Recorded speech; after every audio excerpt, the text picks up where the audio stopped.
this society, they tell us to be sensitive, super in tune with your emotions. And I feel like a lot of times people just throw that expression around without explaining what really being in tune with your emotions is. And the difference between being in tune with your emotions and letting your emotions tune your life. And a lot of people let their emotions tune their lives. Something happens to them, they just react. Something doesn't go as planned, then they change the plan. Something doesn't make them feel a way they thought they were gonna feel. They let that feeling dictate things that they had planned, things that they had formed identities around. Promises they made fall to the wayside just because something out of their control happened. And we're not perfect. I'm not perfect. I slip up all the time. I get emotional, I get angry, I get sad, and I do things that I regret, and I respond in ways that aren't ideal, but I am constantly working on that. And every once in a while, situations like these are just a confirmation to me that I'm on the right path, and you actually free yourself when you take your mental health and take practice in your emotional control. Eating to live, yeah, I'm living to eat. Catch me enjoying vegan recipes. Fiend for chlorophyll. Greetings, it's your boy Gartatia. Today with another unscripted video. I just wanted to talk about the value of emotional control. So to tell the story, basically I've been at Lala. Look, I guess I didn't learn my lesson. Even after the chaotic week I've had on the aftermath of COVID from Heat Wave, which is a rave I went to 2 weeks ago, they couldn't stop me, you know? Said, nothing can stop me. I'm all the way up. You feel me? The vibe was just there. It was mine for the taking. And besides, I already bought my $400 ticket. So guess who wasn't finna overreact, and guess who wasn't finna sell their ticket and miss their opportunity? Not me. So guess what? I go to Lala and I have a great time, right? Day one, amazeballs. Day two started off great. However, the ending, so basically I am with a friend. My sister doesn't come Friday, which I initially buy her ticket for. So I have an extra ticket Friday, and I'm just like, I'm not going to let it waste. I'm not going to let it go to waste. So what do? There was this girl who had been hitting me up on some chill shit, been trying to hang, been trying to do yoga, was, on some real down for the cause type stuff. So I was like, I could give it to like somebody else who doesn't really care, who doesn't really, not rave or isn't about that life, just because they're closer to me. Or even though I don't know this person well, this person is just on some genuine stuff, wanting to do yoga, wanting to do the things that I like to do, wanting to rave, and had no idea that I had an extra ticket. So I'm like, fuck it. Even though I barely know her, just because the energy's cool, I just follow the universe. So I was like, you know what? It's your lucky day. Here comes a free ticket to come Friday. So she pulls up Friday, and we have a good time. Raving, walking around the festival, getting to know each other. We have a blast. We're actually caught on the Liquid Stranger at his set. We were like on the camera. Hopefully he takes the footage and posts it on YouTube. Fingers crossed. But yeah, that's the first time I've ever been that close to the camera. So it would be interesting to see if we are actually like on that screen, on that live set when they upload it to YouTube. That would be awesome. That would make my day. But Liquid Stranger set is where it all went to shit. Long story short, it was super crazy mosh. Liquid Stranger was he did an amazing set. I seen him at North Coast 2021. This was by far way better.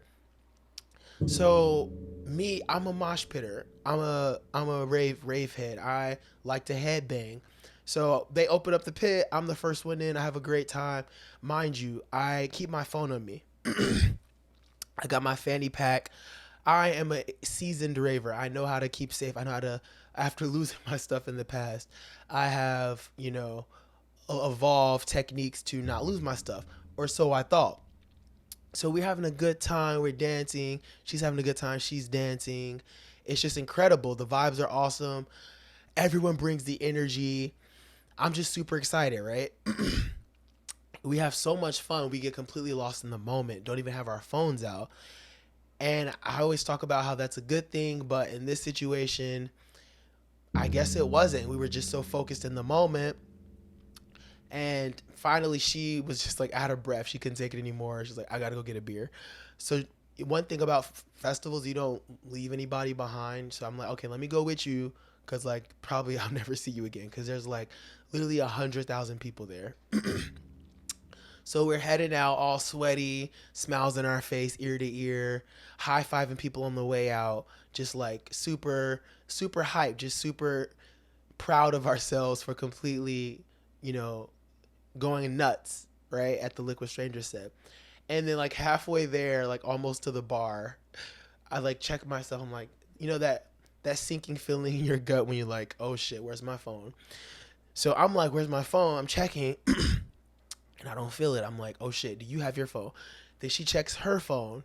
She had put her phone in my fanny pack, but at like mid mosh pit, she goes in and takes it out the fanny pack. And I'm not putting any blame, but I'm not gonna lie. I feel like if she left it there, she would have still had her phone. But she just had to take her phone out. And then I think once she took her phone out, I took my phone out too, because it was like my hand's already there. And then we had it in our hand. We shouldn't have had it in our hand. It should have been in the fanny pack. But that's where it all went to shit. Guess what? I lost my phone. She lost her phone. And I don't know if it got stolen. I don't know if it got pickpocketed, whatever. At this point, my phone is 100% stolen, because I checked the Lost My Phone app, and it's literally like in Lombard, Illinois, like 32 miles away. And it's been there, last seen like Saturday. So, I mean, there's a slim chance they could still return it. But honestly, I'm not even going to like put any expectation around it. If it shows back up, cool. If it doesn't, no big deal. I will save up for another phone. My production is taking a new avenue anyway, which is, perfect timing. I'm not relying too much on like having the three cameras. It's more so drone footage telling a story. So I'm not tripping too much. Yes, it hurt. Yes, it sucked not having a phone that night. I met some cool people. Wish I could have connected, but whatever. Anywho, back to the story. So I'm like, oh shit. I start freaking out. She starts freaking out. So I'm like, okay, let's walk back. I'm trying to keep calm, whatever. I'm honestly not too phased. I'm just like, we'll find it. I'm staying wishful. I'm telling her, we'll find it. No problem. Hopefully either someone turned it in or we'll find it. So we go back to the mosh pit. Liquid Stranger set. Then I meet back up with my buddies who were still there. And then we're just like, she's feverishly like on the ground searching for her phone. I'm going around saying, lost phone, lost phone. Just trying to see if anyone saw it. We turn on our flashlight. Just looking everywhere. And basically, like, I'm looking, but at the same time, I'm not like losing my calm. I'm not going crazy looking for it. I'm looking for it, but I'm not like shoving people. I'm not crying. I'm not like being aggressive or angry. I'm just calmly looking for my phone. Because at that point, it's like, if it's meant to be found, it's meant to be found. No amount of stressing or putting too much effort into it is gonna serve you in any way. And from losing raves and either that or from meditation, I don't know, I'm just able to remain calm. And some people consider it life or death situations when they lose their phone, but I'm just like, if I lose it, so yeah, so I'm looking, and then I remember her like going crazy looking for her phone, and I'm just kind of there chilling. And then she's small, like 5'1" or something. So at a certain point, I kind of like talk to this one guy who says like, oh, you should go to the guest services after the rave and they should help you find it. And then after that convo, I look back, and then like she's nowhere to be found. And I'm like, oh my gosh, she just completely abandoned us looking for her phone. Like never abandon the group, like still stay with the group.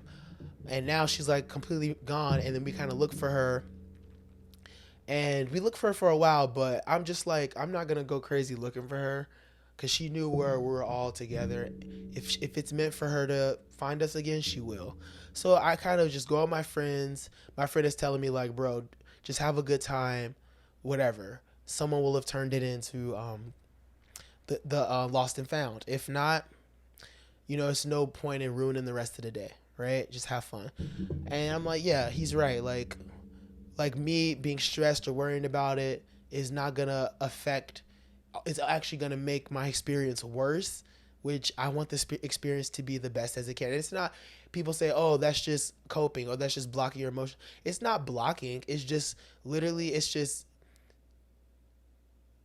experiencing what's around you. tapping into your five senses. Right now, your thoughts want to go into a negative place, but what is your body experiencing? Your body is experiencing beautiful music. Your body is experiencing vibrations. Your ears are experiencing, the melodies. Your eyes are experiencing all these colors and all these beautiful costumes, right?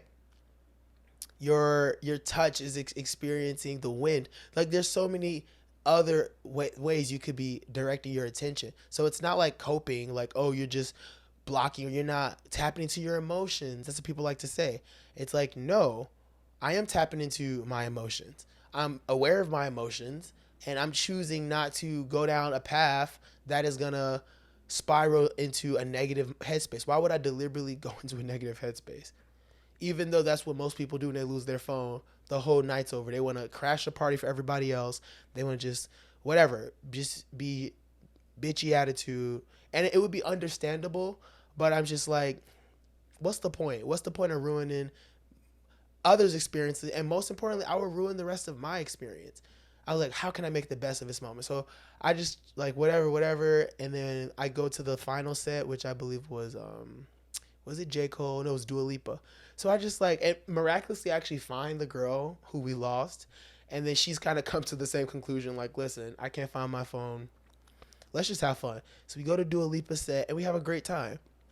And then obviously the next day we go to Lost and Found. And they don't find it. And there's this whole cycle of like disappointment again. But at that point, I was ready to lose the phone. I was detached from the phone from the get go. I was ready to lose it. So ultimately, when it was like in Lombard, I wasn't tripping too bad because I'm like, I kind of prepare for this.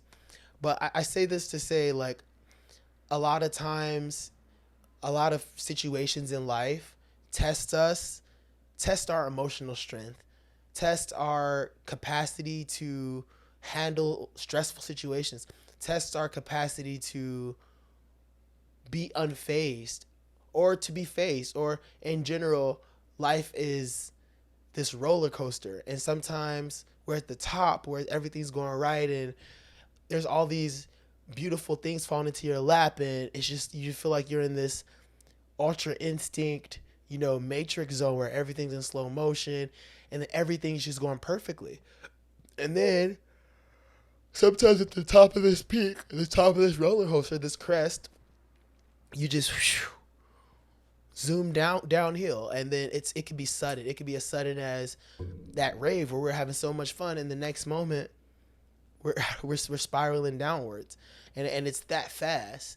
And the superpower is knowing how fast things can shift your emotions, knowing how fast your emotions can go from peak to valley, and it's having that awareness on you at all times, like toting that awareness on you at all times, which lets you pull out not a defense mechanism, but lets you pull out a new mentality, or have a refreshing, or honestly a mentality that at that moment is almost rare for most people to access.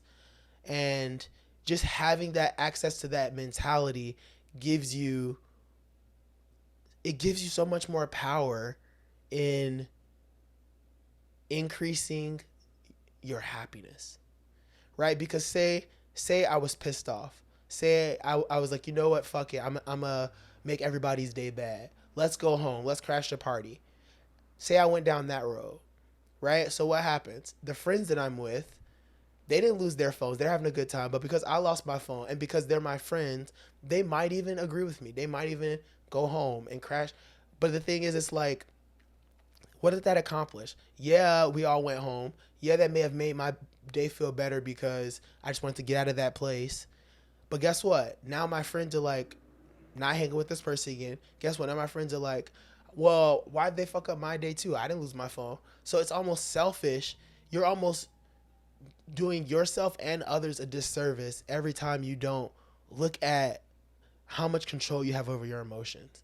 When you let something outside of you completely shift your behavior, completely shift the decisions you make, completely shift, your attitude towards life, when you're so susceptible to that, it degrades the quality of your life. It degrades the quality of your relationships, right? And we see it, and and and not to like boast, but something that was just a reaffirmation to me to continue meditating, to continue the self improvement, to continue the mental health practices that I do, was literally the girl. She told me, like, at the end of the whole thing, at the end of the whole event, she was like, "Wait, you lost your phone too?" She didn't even know that I lost my phone, right? And that alone speaks about how chill I was. And it's not even like, okay, obviously some people's phone is more important to them. But I later found out she had three phones too. I had three phones, she had three phones. So we both had extra phones at home, right? But her with the extra phone, she was like tripping, like, oh my God, what am I gonna do? Blah, blah, blah. And I'll give her some credit. I do live downtown and she lives in the burbs. So that's a valid concern. Like, how am I going to get back home? So I'll give her that. And it's not even just applying to her, but it's just to speak on how a lot of people, the way they handle things and what it can look like. And it can look like you pulling your hair out, losing your mind, saying, I hate the world, middle fingers up. And on the flip spectrum, it can be like no one even knows what happened. No one even knew that you lost your phone, right? And people might say, "Oh, well, you're holding it in. I bet you like cried when you went home." Absolutely not. The old me maybe, but it didn't even feel like I was holding in. It didn't even feel like I had to release the pain. I had to cry or let it flow. It didn't even feel like that. It literally just felt like it hurt a lot in the moment when I like had that sink in the gut feeling I lost my phone, and for like 5 minutes while I was searching for it, I felt like despair.